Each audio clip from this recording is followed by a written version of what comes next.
Thank you so much. Keep it going for Gary, everybody. Fantastic. My word. And did all my prolapsed anus jokes. So I'll switch up on the fly. There's always more funny things to say about prolapsed anuses. So let's see. Well, you are the most attractive people I've ever imagined naked. So thank you for that. I apologize in advance for offending you, but I'll do that now.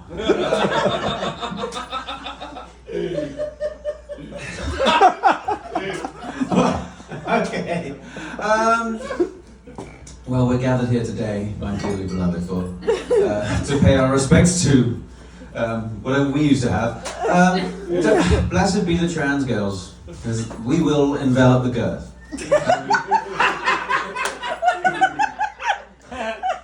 So, speaking of fisting, no, I mean, an incredible asshole story. An incredible asshole and a majestic journey, really. I'm not talking about politics.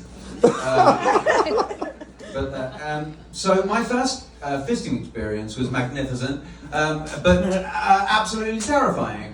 I had a girl who was willing, after a certain amount of alcohol, to give it a try, and she had narrow wrists, and I thought, this is going to work out.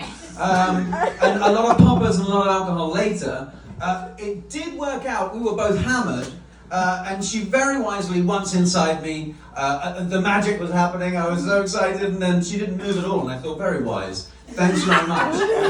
Don't move at all. That's the best way to let me get used to the situation. And she didn't move for a long time, and I thought, okay, and now I'm a little more comfortable. Maybe we move a little bit.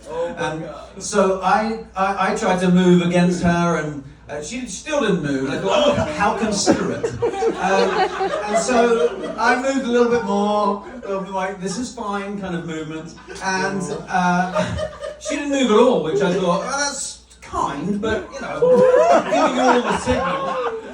And so I glanced over my shoulder coquettishly, and she was out cold. And woo! That's right. That's just the first of many. She had passed out. She was out for the night. The vapors. She was out like a log, snoring. So, I mean, in my panic, I leapt up and ran around the house and banged her against every door frame.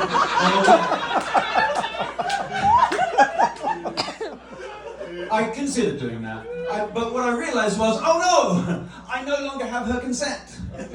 So, yeah, I know. Oh.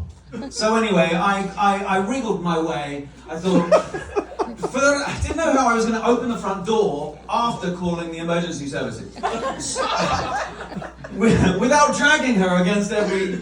So, anyway, a lot more... It's no fun doing poppers when you're no longer horny. I think the only time I'd ever had them before was when I was definitely horny. So, yay, dizziness, oh, that's fun. But when doing them, like, for medicinal purposes, urgently, fuck! I mean, that was quite a headache, but I mean, it was a pain in the ass. That's what I be honest.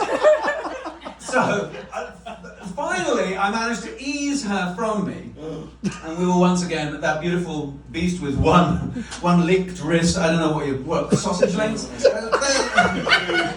We were two, and then she woke up like nothing had happened. And said, "Oh, was it fun?"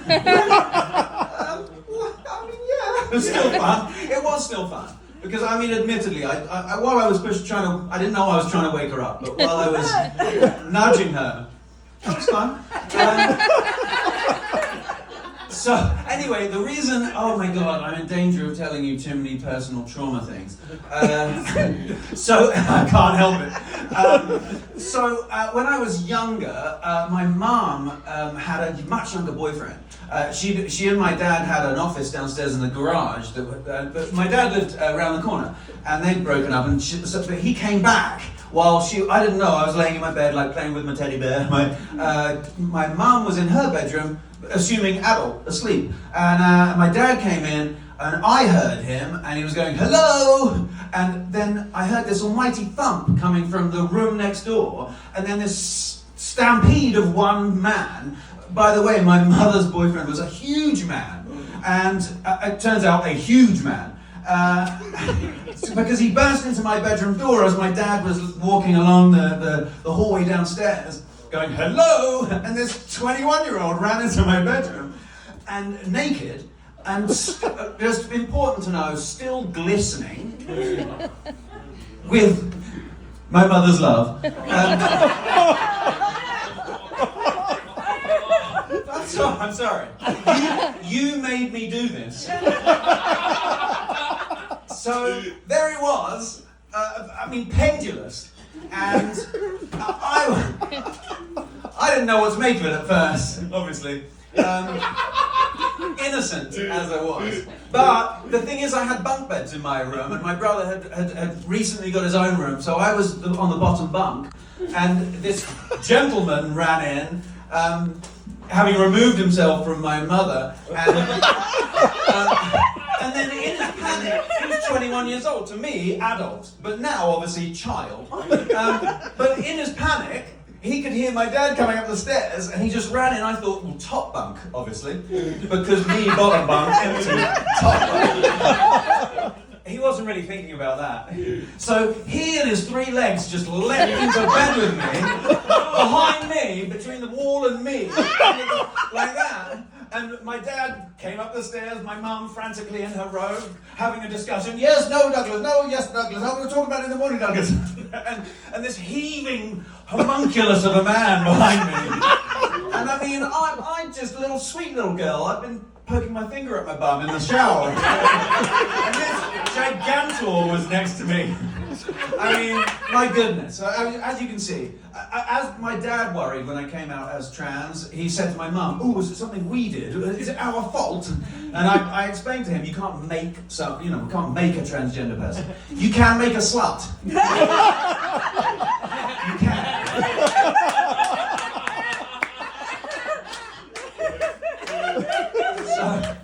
So let's see. What other incredibly therapy-based conversations can we have? Let me see, I wrote them all down. I think I've done 2 out of the 10. Oh God, I had a whole train joke. It's so lame now, so never mind. Nothing beats a fisting story, but... Oh yes! So, with that in mind, get that. Another fisting story. So, I went to an event where I was doing kinky things. And one of the challenges I was given was, there was 3 sizes of electric butt plugs. And of course, never backing away from, or backing onto a challenge, always backing onto a challenge, never backing away from one, I decided the largest one was the one I was going to try.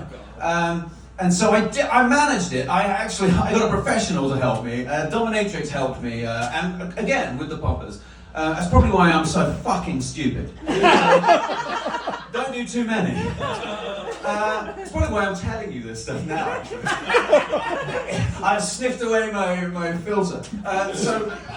So what happened was, it managed to go in there, and then I was electrocuted inside, pulsed, like, it doesn't sound, it was nice. It was a little sort of pulsing vibration thing. And then I was hit on the outside as well, just for double sensation. It was magnificent. Don't judge me. Your silence sounds like I'm being judged. Whereas all you should feel is envy right now. So, drink that in. It was great. But, after that had all finished, I was well and truly exhausted, spent, delighted. But I was now not horny anymore.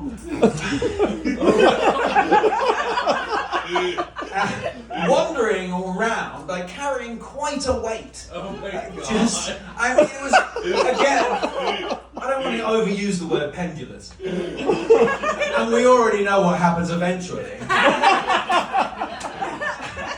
So I, in the bathroom of my hotel room, considered, well, I don't know how to ask for the emergency services in Spanish. So I'm going to have to try and like hook my heel onto the flared base and just pry myself off of him. I gendered him. So, in conclusion, I took the D train getting here. Then that turned into the F train, as it sometimes does.